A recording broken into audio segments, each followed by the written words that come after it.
एक जंगल में हाथी और खरगोश रहते हैं। उन्हें वह जंगल बहुत बहुत पसंद था। उसी जंगल में एक शेर भी रहता था, जो उस जंगल का राजा था। राजा होने के साथ साथ वह एक बहुत अच्छा न्यायकर्ता भी था। वह राजा उस हाथी से नफरत करता था। एक दिन खरगोश को सूचना मिली कि उसकी माँ बहुत बीमार हैं। उसकी हालत बहुत नाजुक हो गई है, तो खरगोश को तुरंत वहां से निकलना था।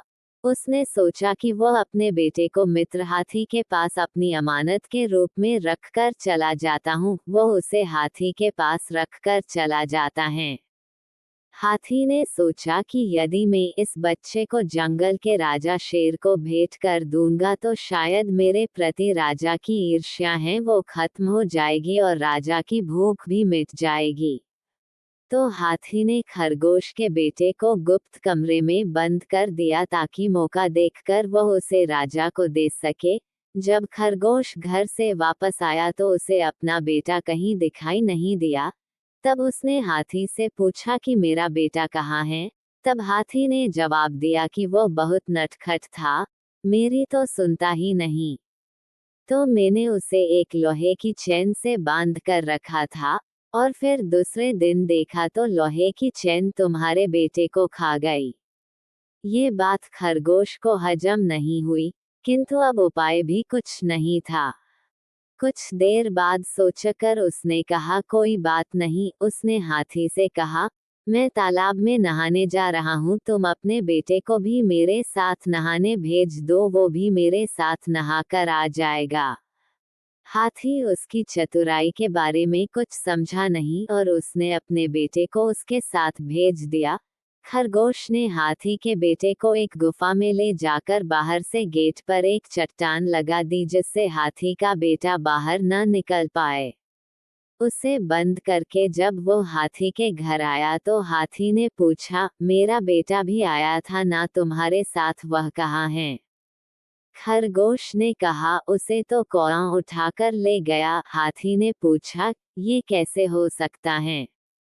कभी कौआ भी इतने बड़े बच्चे को उठाकर ले जा सकता है? खरगोश बोला, यदि कौआ बच्चे को उठाकर नहीं ले जा सकता है तो लोहे की चैन कैसे एक बच्चे को खा सकती हैं? दोनों विवाद करते हुए जंगल के राजा के पास गए। वहां जाकर राजा के सामने हाथी ने दुख कथा सुनाई, इस खरगोश ने मेरे बेटे को चुरा लिया है। राजा ने कहा, इसका बेटा इसे वापस दे दो। खरगोश बोला, उसे तो कौआ उठाकर ले गया। राजा, क्या कभी कौआ भी इतने बड़े शरीर वाले हाथी के बेटे को कैसे उठाकर ले जा सकता है? खरगोश बोला, स्वामी, यदि मेरे बेटे को एक निर्जीव लोहे की चैन खा सकती हैं, तो कौआ भी हाथी के बेटे को उठाकर ले जा सकता है। राजा के प्रश्न पर खरगोश ने पूरा वृतांत सुनाया और हाथी से खरगोश का बेटा वापस दिलाया और खरगोश ने भी हाथी का बेटा लाकर हाथी को वापस दिया। कहानी से हमें ये सीख मिलती है कि अपना सिर ऊंचा उठाने के लिए दूसरे का सिर नहीं काटना चाहिए, दूसरों का बुरा नहीं सोचना चाहिए। जिस तरह अपना अपना होता है उसी तरह दूसरों का भी उनका होता है।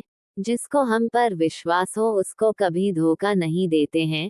परिस्थिति कैसी भी हो लेकिन साथ वही देता है जिसका साथ तुम देते हो। आशा करती हूँ कि यह कहानी आपको पसंद आई होगी, तो अपने दोस्तों के साथ भी शेयर करना और इसी तरह की कहानियाँ पढ़ने के लिए हमारे YouTube अकाउंट को सब्सक्राइब करें। Kanpur story dairy. Thanks for watching.